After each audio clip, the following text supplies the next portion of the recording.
Get the All right, helicopter mode guys. going. Good morning, everybody. What a day! What a crazy day! I had such an unbelievable day. I was down deep, like minus $40,000 at one point, and then I recovered from this bounce. So this is what happened. If you watched our after hours with traders with Brian and Andrew, interest rates are rising. Federal Reserve is, believing the strength of the economy, and then they decided to, they expect 4 to 5 times of rate hike this year. And usually the side effect of this is, the high valuation companies, most of them technologies, they start selling off. We had it in 2016, we had it in 2018. Let me show it to you. So Ardi talked about that in After Hours with Traders back in 2000. Let's remove all of these levels. Back in 2016 and 18, we had the top couple of big drops. So this one was obviously the pandemic. This was a drop that we had on the technology back in December 2018, and when everyone was afraid of interest rate hikes, we had a huge drop, and of course a recovery after that. That's 2018, and this 2016, I remember 2016 as well, very very well. That was like the whole Q gap down, a couple of times, and then go down. If you look at the currencies, USD CAD, you see a huge spike in there too. Actually, not a bad idea. See if I can get the USD CAD here. Oops, sorry. You can actually see that there is a correlation between let's go to the daily chart, weekly chart. Let me actually remove this. Pivot points. Yeah, let me remove these pivot points because they make a mess out of the daily chart. So if you go back in 2016 and 18, you see these huge spikes on the USD. Yeah, so do you see this huge spike? I remember that. That was a very interesting moment. That's back in 2016, it popped up to 146. So USD become strong because the interest rates are going up. Anyways, so that's good for the banks, and technology sector really sold off. Today we opened really weak, and I tried to catch the reversal. Obviously, this market was bouncing off, selling off. I didn't go short. I tried to catch the bounce on NVDA and TQQ. So at the open, I got a really good bounce. So let's go back in there. I got a really nice, sold off. I got a little bit too early, but I got a bounce from 261 to 263. And then it's, got a stopped out. And I should really have a stopped out because that was a really nice bounce. And then I started to catch these bottoms a couple of times, and I just constantly was getting a stop down. So 260 stop out, again another stop out, a couple of times a stop down. I was really bad on it. And I didn't know exactly what I was doing. It's wrong. It was just mostly that the market was not ready. The technology was really selling off. Eventually, the QQQ bounced from a very important level at around 370 that we actually found it in the here. So I think that's the level that eventually QQQ bounced back from this level back in August, September, these bottoms that eventually the breakout happened. And I think eventually the QQQ bounced back from there. I cut the bounce through TQQ eventually from 133 all the way up to 135. But I got stopped out a couple of times on TQQ as well. It's just too early. I tried to catch this, and I was in a very bad situation.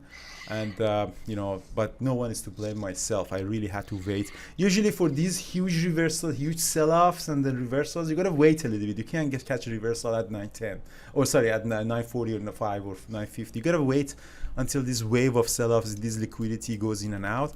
Until now, as you see, we're getting really this beautiful bounce that we're getting. So I'm just getting a little bit out of it in that. And so that was it. I eventually came out profitable from this mess. But it was really a bad day. TNA, obviously very bad. QLD is a long-term hold in this account, and I'm just completely out of it and see how it goes. And so that was my day. Brian, how was your day? And I have a little bit of SPXL and TNA on that account. I'm margined on those ones. Yeah. Just the TNA's popping, should be popping up a bit here. Yeah. No, I started out the day with a Rising Devil trade. This was in my watch list. The Airbnb popped up right at the open. Got a short at 161 when it popped, and then it sold off. And I think I got out. So you got short Airbnb, yes? Airbnb, yeah. was Very nice. right at the open there. Yeah, just again, typical rising devil trade. So it did that little pop at the open, little squeeze, and that's where I took the short. Apart from that, had a nice trade on JD and Tilray. Got the 920 trade on Tilray. Tilray. So you actually just really traded the stocks in play, because Tilray was a stock in play. So I remember that you took it around 10. You cut this bounce at 10 a.m. You know, you got this bounce. I remember that. On this pullback, On this pullback, from the VWAP.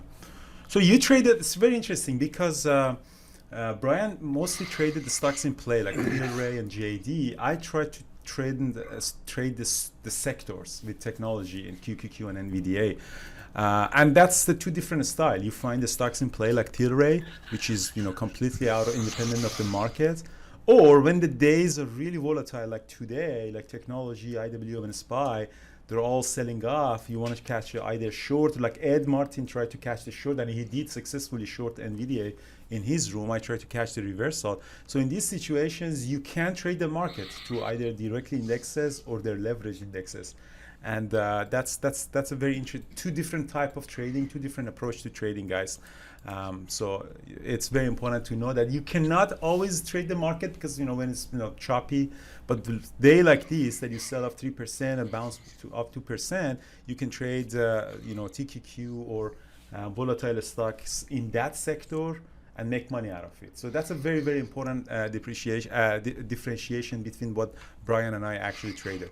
Any comment you have, Brian, on that?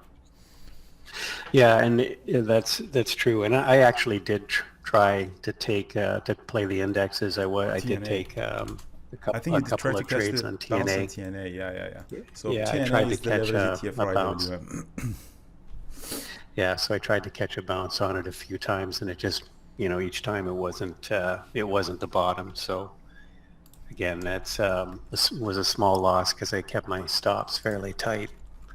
So eventually TNA did find a bottom, but unfortunately, I kind of gave up on it. Yeah. So I think I closed all of my position on the NVDA, and I think I'm done with TQQ. So I ended up the day eventually green. Obviously, the commissions are going to be a big portion of it, but I had a really big roller coaster on TQQ that is not going to be much fun if you keep doing this. And obviously, I have this. The SPXL. This one is a day trade because I'm trading on margin. I got to close this position today, otherwise they get liquidated. But that was generally really nice. With 2,000 shares, I got this 3,000.